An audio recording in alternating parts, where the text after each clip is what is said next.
Muchas gracias, Hermógenes, por estar en nuestro programa Cita con la Historia. Gracias por convidarme. Hermógenes, ¿qué se conmemora el 11 de septiembre? ¿La caída de Allende o el inicio del gobierno militar? Bueno, yo creo que lo que se conmemora es un cambio muy importante en la historia de Chile, que engloba esas dos situaciones. Pero en el fondo se había llegado a una crisis general insostenible. No podía continuar ese estado de cosas. Y esa fue la convicción que tenía una gran mayoría del país, e incluso yo creo que la tenía la minoría que era representada en ese tiempo por los partidarios del gobierno marxista. Ellos sabían que no se podía seguir así. Y ellos tenían la ilusión, esa minoría, de dar un golpe de mano que implicara mantenerse en el poder. Y estaban trabajando en eso. Y la mayoría advirtió ese peligro y por eso indujo a las Fuerzas Armadas, o instigó, como dicen, a las Fuerzas Armadas por distintos medios, creando una convicción general en la sociedad a través de cuerpos intermedios como los colegios profesionales, a través de organismos del Estado como los tribunales de justicia, la Contraloría General de la República con sus dictámenes, el acuerdo de la Cámara de Diputados, es decir, el Poder Legislativo. Entonces se creó como una conciencia general de que las cosas no podían seguir así y tenía que haber algún cambio. Y la definición era quién iba a generar ese cambio. Es decir, ¿tú crees la posibilidad de que la gente de la Unidad Popular, los partidarios de la Unidad Popular y los jefes de partido y el propio Allende quizás estaban pensando un autogolpe dada la situación de crisis que se vivía? Yo creo que la única diferencia que había dentro de la Unidad Popular era cuándo se iba a generar lo que ellos llamaban el Estado socialista revolucionario, en forma. Los elementos que en ese tiempo peyorativamente se les decía termocéfalo, eran partidarios de precipitar las cosas porque creían que provocando el enfrentamiento iban a resultar triunfantes. Ellos hablaban mucho del apoyo de las masas y confiaban en eso. Y creían en la división de las Fuerzas Armadas y por lo tanto creían que podían, como ha sucedido en muchas otras partes, que aún siendo una minoría podían quedarse con la suma del poder. Y por otro lado estaba lo que podríamos llamar el pensamiento de Salvador Allende y de la gente más moderada, que no por ser más moderada dejaba de considerar que esto era un avance inexorable hacia un sistema de carácter socialista revolucionario, con un poder en un partido único, con una educación única, con una totalidad del aparato productivo en manos del Estado, que esa era la meta de ellos. Una Cuba, digamos. Una segunda Cuba, si en el fondo ese es el modelo, una segunda Unión Soviética guardando las proporciones, una segunda Checoslovaquia, un modelo que era el del socialismo real en el resto del mundo. Ahora, tú has hablado de los termocéfalos. Carlos Altamirano ha sido una de las personas que en ese momento se le catalogaba como tal, y él ha sostenido que su discurso, por ejemplo, del 9 de septiembre no puede ser considerado el impulso a un golpe militar. ¿Tú crees que realmente el grupo del Partido Socialista, más el MIR y el MAPU, fueron los causantes reales del golpe militar? ¿O del quiebre de la democracia, como tú quieras llamarlo? Bueno, lo que sucedió fue que se sumaron muchos elementos, pero ese fue un elemento decisivo. Había un descontento generalizado por la situación económica crítica, indudablemente eso fue un ingrediente. Había temores en todo el sector de la enseñanza y de los hogares por el proyecto de Escuela Nacional Unificada. Había temores por los proyectos de establecer un nuevo sistema político, una asamblea popular, unicameral, que no iba a ser plenamente democrática. Había temores en todo lo que era el aparato productivo, porque las 500 mayores empresas estaban en manos del Estado.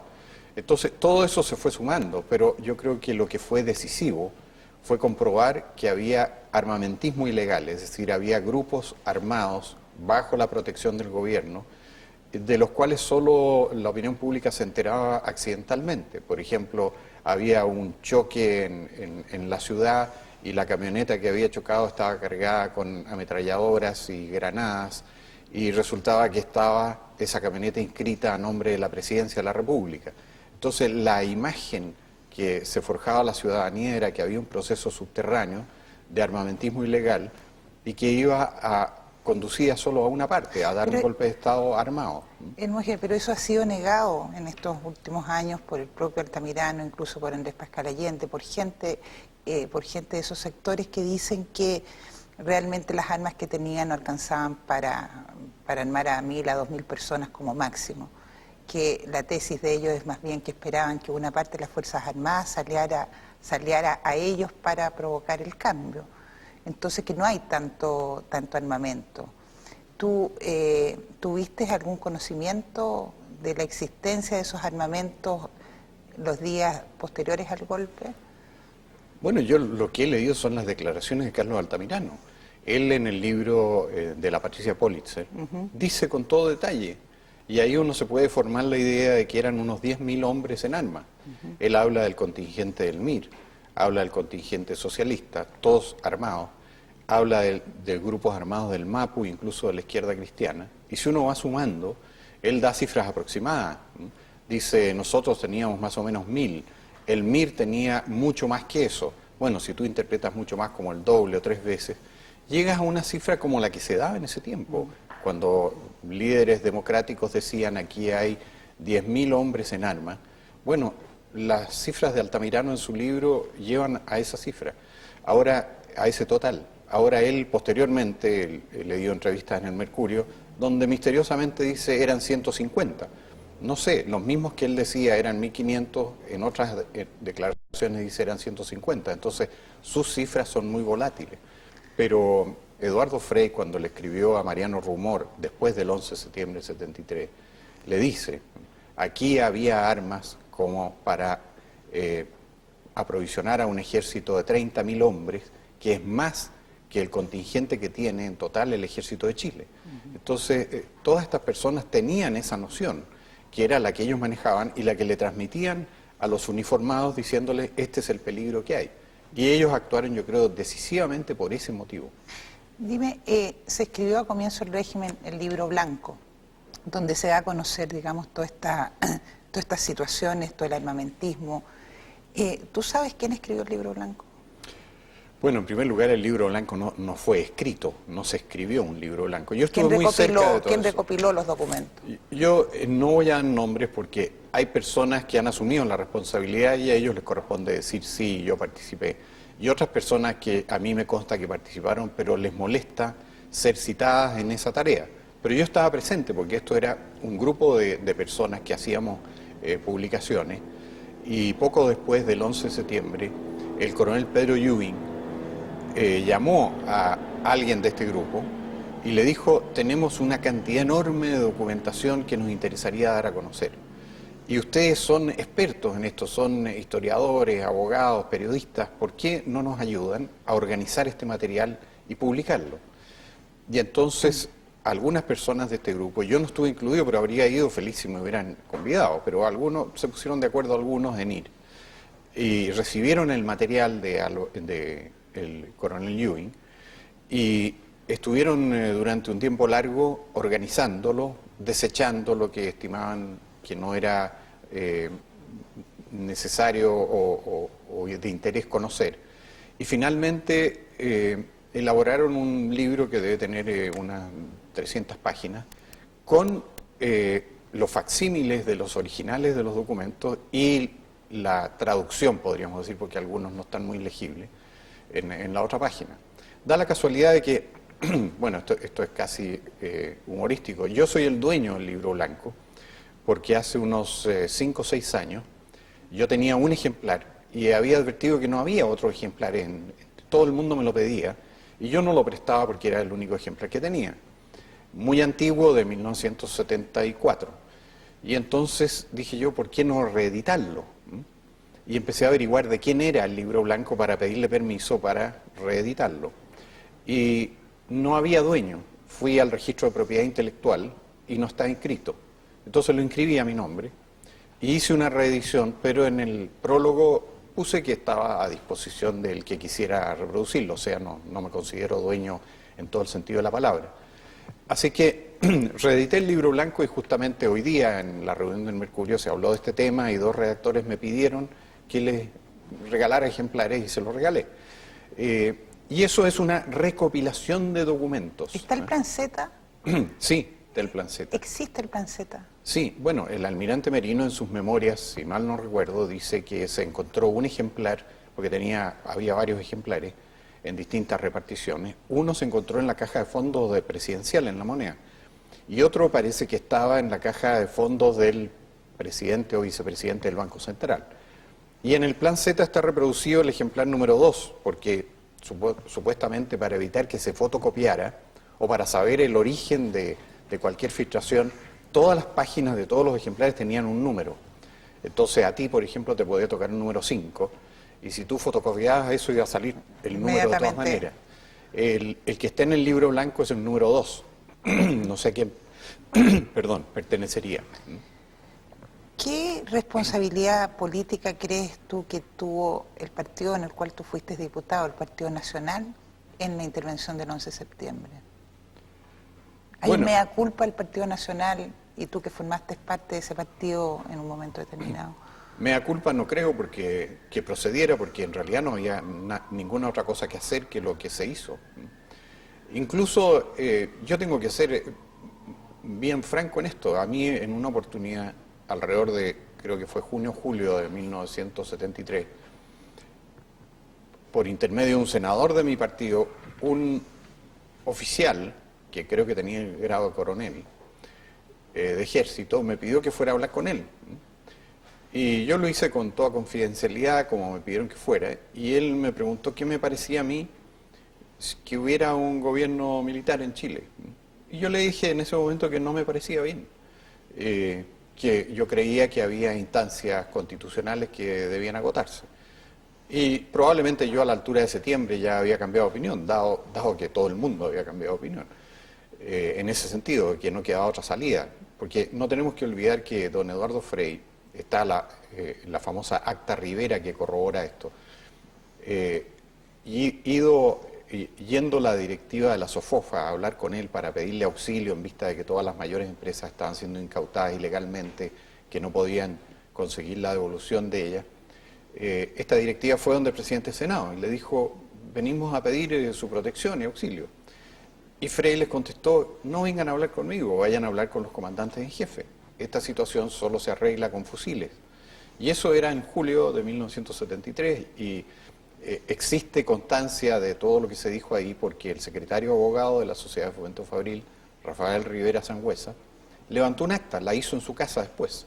Y el original, en este momento el dueño es José Piñera, que está haciendo un libro, y le pidió el original a Rafael Rivera para autentificarlo y darle todo el peso histórico necesario, y fue ante los demás circunstantes que están vivos, y les preguntó si era efectivo todo esto, o sea, dejó con toda la fuerza de un documento histórico esta acta. Y ahí Frei relata, dice, uno alto oficial el otro día me vino a decir que estaba alarmado porque en algún discurso de extrema izquierda se decía que se iba a invadir el barrio alto con las fuerzas del MIR y de toda esa gente, que en ese tiempo actuaban de consuno con el Partido Socialista.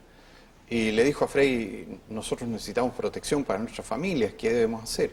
Y Frei le dijo, pero si los que tienen las bayonetas son ustedes, yo como legislador cumplo mi deber, y ustedes que tienen las bayonetas no las usan. Entonces el clima era ese. Es decir, el Partido Demócrata Cristiano, a tu juicio, estaba de alguna manera incitando o estaba contento cuando se produjo el 11 de septiembre? Yo creo que la mayoría de los altos dirigentes de ese partido, que era lo que yo sabía, y creo que una casi totalidad de las bases, eran partidarias de que hubiera un pronunciamiento militar. Había un grupo que justamente después del pronunciamiento sacó un manifiesto que era de 13 dirigentes y parlamentarios que era contrario.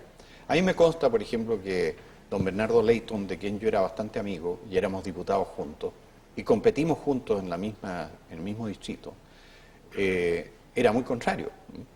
Y cuando discutíamos de estas cosas, cuando había incidentes en la Cámara, y él sostenía que todo esto era golpismo, yo le decía, don Bernardo, aquí tiene que haber una salida extraordinaria si esto no tiene salida. En ese sentido le decía yo soy golista por De Gaulle. Sí. Tiene que haber un cambio. De Gaulle hizo un cambio inconstitucional, pero lo constitucionalizó inmediatamente. Y él me embromaba, me decía, tú no eres golista, eres golpista. Pero las discusiones que teníamos eran en ese sentido. Entonces él nunca fue partidario del golpe. Y siempre fue contrario a una intervención militar. Pero la gran mayoría de su partido y las bases de su partido estaban a favor. ¿Cómo era el clima? Tú fuiste elegido diputado en marzo de 1973. ¿Cómo fue el clima entre marzo y septiembre dentro de la Cámara, aquí en Santiago en ese tiempo? Era muy desagradable porque las amistades entre personas se habían truncado ya por esto. Entonces yo veía que iba, por ejemplo, Aníbal Palma era compañero de curso mío en la Escuela de Derecho, pero él cuando iba al Congreso no me saludaba. Y yo tendía naturalmente a saludarlo, pero él miraba para otro lado. Había una hostilidad manifiesta. Hubo pugilatos en la Cámara. Yo en el colegio no me acuerdo haber peleado casi nunca, pero peleé mucho más en la Cámara de Diputados físicamente. O sea, me golpearon y golpeé, porque había un clima de exaltación. ¿Con quién te acuerdas? Sí, hubo un diputado comunista que después en el libro de Ampuero, de Roberto Ampuero, Mis años verde olivo, sí, estaba identificado como el que organizaba toda la resistencia chilena en Cuba. Tenía un apellido italiano, algo así como Luciani, o era de Arica. Con él tuve un entrevero físico. Y fue en el curso de una conflagración general en la Cámara, en que estaban todos golpeándose en el medio del hemiciclo, cuando fueron los mineros del cobre a la Cámara, sí, a mediados del 73. Por ahí supe que cuando tú hacías tus alocuciones en la Radio Agricultura, porque tú eras periodista también en ese momento,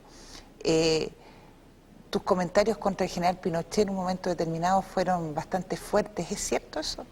Sí, es verdad, porque yo en ese tiempo en la radio miraba con alarma la presencia de los militares en el gabinete, el hecho de que llamaran a las Fuerzas Armadas en el estado de emergencia a salir a las calles para reprimir las marchas de los opositores, en circunstancias que la gente de la Unidad Popular salía a la calle y se tomaba la calle. Entonces yo criticaba eso, y hablaba de un contubernio político-militar marxista. Y resultó que en una de esas oportunidades el jefe de plaza designado por el gobierno del señor Allende fue don Augusto Pinochet, en Santiago. Y don Augusto dijo, bueno, yo advierto, dijo, que los soldados están entrenados para matar. Y si salen a la calle, se corre el riesgo de que los soldados entrenados en esa forma tiren a matar. Y yo le hice un programa de crítica a eso, y ahí hablé del contubernio político-militar marxista. Y a raíz de eso el gobierno se querelló contra mí ante la justicia militar.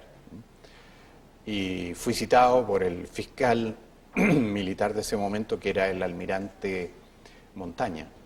Aldo Montaña. Aldo Montaña. Y yo le llevé mi libreto y se comprobó que la querella del gobierno había alterado la realidad de lo que yo había dicho. Y él pidió después la grabación. Y en realidad, bueno, yo era abogado y soy todavía, entonces sé las cosas que pueden ser constitutivas de algún delito contra la seguridad interior y me había cuidado muy bien. Así que sobresello la causa. Ese puede ser un antecedente para algunos que señalan que el general Pinochet llegó a última hora al golpe y no es que él lo hubiera estado planificando desde mucho antes.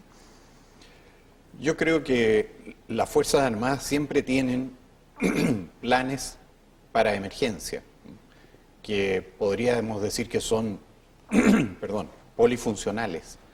Es decir, que un plan para una emergencia derivada de que alguien trate de derrocar al gobierno puede también aplicarse para derrocar al gobierno, porque son movilizaciones que tienen mucho en común en esos casos. Y yo creo, y he leído en los libros del general Pinochet, creo que es así, que ellos tenían un plan muy bien organizado de una movilización y que incluso lo habían hablado con el ministro de Defensa, Orlando Letelier, en el sentido de que estaba en desarrollo la organización para una situación de emergencia y que el propio gobierno sabía que era así. Pero disposiciones pueden utilizarse para distintos fines. Y yo creo que eso fue lo que se hizo. Ahora, ¿qué había en el fuero interno del general Pinochet? A mí lo único que me consta es que la presión que sufrían todos los altos oficiales en ese tiempo, la sufría él también, a través de su familia, a través de su cónyuge. Eso me consta más o menos personalmente. Incluso le he oído a una hija de él comentar que un personaje que siempre pareció opuesto al pronunciamiento militar y que firmó en la Democracia Cristiana esta declaración de los 13, le había dicho a ella en las semanas antes: bueno, fulana, ¿y tu papá cuándo va a hacer algo? Entonces, yo creo que había una cierta unanimidad en el país de que iba a haber un desenlace de la índole del que hubo. ¿Tú conociste al general Prat? No, personalmente no. ¿Y cuál fue tu posición cuando él asumió justamente el Ministerio del Interior y después el Ministerio de Defensa? Yo tenía confianza en él porque la información que yo manejaba, que provenía de fuentes del Partido Nacional, concretamente recuerdo que Gustavo Alessandri, que era diputado junto conmigo, me contó que su tío Jorge había siempre considerado que el comandante en jefe que iba a tener era el general Prat. Por lo que había conversado con él, era un hombre de su confianza y lo consideraba una persona idónea. Y yo en ese sentido pensaba que era un hombre muy profesional y que iba a tratar de reencauzar al gobierno de la Unidad Popular por el camino de la legalidad. Posteriormente, cuando empezamos a tener dudas acerca de él, y él empezó a hacer pronunciamientos que daban lugar a pensar que era partidario del gobierno de la Unidad Popular, que no era meramente un profesional que quería reencauzar una situación difícil. Yo volví a preguntarle a Gustavo Alessandri, le dije: ¿cómo es este cambio de este personaje? Y recuerdo que Gustavo me dijo: mira, es que a estas personas les muestran la presidencia. Y cuando se les muestra la presidencia, basta estudiar la historia de Chile para darse cuenta de que abandonan su rol profesional y empiezan a discurrir estrategias de otra índole. Y eso me lo confirmó algo que leí recientemente, un testimonio que dice de que el general Prats le propuso a don Salvador Allende que se ausentara del país. Y él era naturalmente el vicepresidente de la República por ser ministro del Interior, y quedaría el poder en sus manos. Y Allende categóricamente le dijo: por ningún motivo, porque seguramente había leído todos los avatares del coincidente pronunciamiento del 11 de septiembre de 1924, en que el presidente Alessandri se fue del país, dejó el poder en manos de los militares y estos no se lo devolvieron nunca más, o no tenían intención de devolvérselo nunca más, porque después volvió en gloria y majestad el año 25. Pero evidentemente ese elemento puede haber estado presente, una consideración de que él podría haberse considerado el hombre para manejar las cosas en Chile. En relación al 11 de septiembre, se señala que estábamos a punto de una guerra civil y que en definitiva el golpe de Estado lo que hizo, o el pronunciamiento militar, como lo quieras denominar, lo que hizo fue justamente impedir una guerra civil que hubiera implicado 1 millón de muertos, quizás como en España, 800.000 muertos, frente, digamos, a los resultados de un golpe de Estado que ha implicado también una serie de muertes, alrededor de 3.000 según el informe RETI. No, 2.279, según el ¿Perdón? informe RETI. 2.279 según el informe RETI. Después, en la comisión de reparación, se fueron añadiendo, pero primero, gran parte de los añadidos fueron muertos por la violencia política de izquierda, porque no los habían contabilizado bien en el informe RETI, los uniformados muertos. Y también otros que yo creo que no son un poco espurios, hay mucho interés ahí por acogerse a beneficio, que hace que situaciones, yo le digo por ejemplo a un empresario que lo fueron a visitar muchas veces, porque un trabajador de él se ahogó en un paseo a Cartagena, el año 75 o algo así, y dice, bueno, se ahogó porque comieron mucho, se metieron algunos a bañarse y este se ahogó, y iban insistentemente a decirle, pero no habrá sido hecho desaparecer porque era un hombre de izquierda, en fin. Y él, que era testigo y estaba ahí, decía, no, se ahogó en un paseo de la firma en Cartagena. Entonces, a lo mejor esa persona termina siendo también una víctima de la fuerza de seguridad o algo así, con suficiente insistencia y presentación de testigos. Entonces yo creo que la cifra más fidedigna es la que reunió el informe RETIC, 2.279 personas, con el añadido de los uniformados que se olvidaron en el informe RETIC y que después los incorporaron. Ahora, el tema es la guerra civil. Yo creo que mucha gente hoy en día no es capaz de, sobre todo la gente joven, no es capaz de imaginarse el clima que se vivía en los años 72-73, sobre todo a partir del paro de los camioneros y del paro nacional que hubo en octubre de 72. ¿Realmente estuvimos al borde de una guerra civil y que el golpe de Estado lo evitó? Yo creo que sí, porque había sectores de las Fuerzas Armadas que estaban en una posición favorable al gobierno. Un libro que se ha olvidado, pero que es muy interesante, es el de Ricardo Boazar, que era un periodista demócrata cristiano. Picotón. Picotón, era su seudónimo periodístico, que escribió un libro sobre los juicios de la Fuerza Aérea. Porque en la Fuerza Aérea es donde la conspiración para favorecer al gobierno avanzó más. Y hubo muchas reuniones en el Banco del Estado con oficiales de la Fuerza Aérea.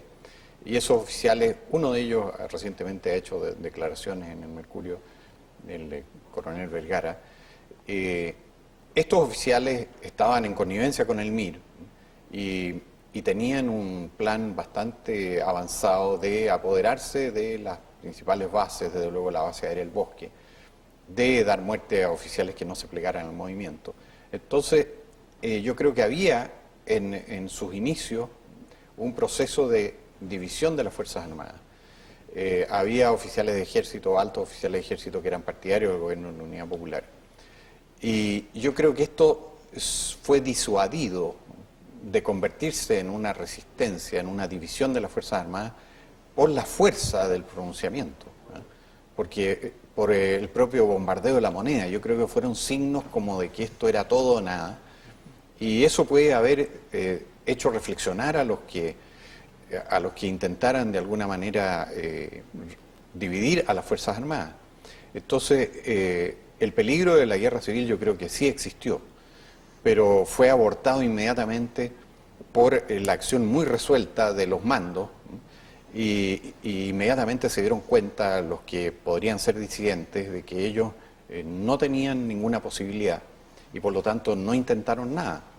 Pero probablemente podría haberse gestado una división de las Fuerzas Armadas, lo que se habría llamado guerra civil. Ahora, los grupos armados civiles actuaron. Si la gente no sabe cosas que, por ejemplo, entre el 11 de septiembre y el 31 de diciembre del 73, hubo 82 uniformados muertos. Y eso es bastante, es más que todo lo que hubo en la guerra, norteamericanos en la guerra de Irak, por ejemplo, mientras duró la guerra. Ahora es cierto que del otro lado, o sea, de la Unidad Popular, y pueden haber caído ahí víctimas inocentes, fueron en ese mismo periodo que cayeron 82 uniformados, fueron alrededor de 1.300. O sea, mucho más de la mitad de todos los muertos del informe RETI fueron en estos 90 días. Ahora, yo en esos 90 días creo que hubo un caos bastante grande. Y creo que las instituciones no funcionaron, porque cada comandante de guarnición tenía delegadas por la Junta de Gobierno todas las funciones judiciales en él. Entonces cada división de ejército tenía un juez superior y ahí no debería haberse producido ningún hecho ilegal. O sea,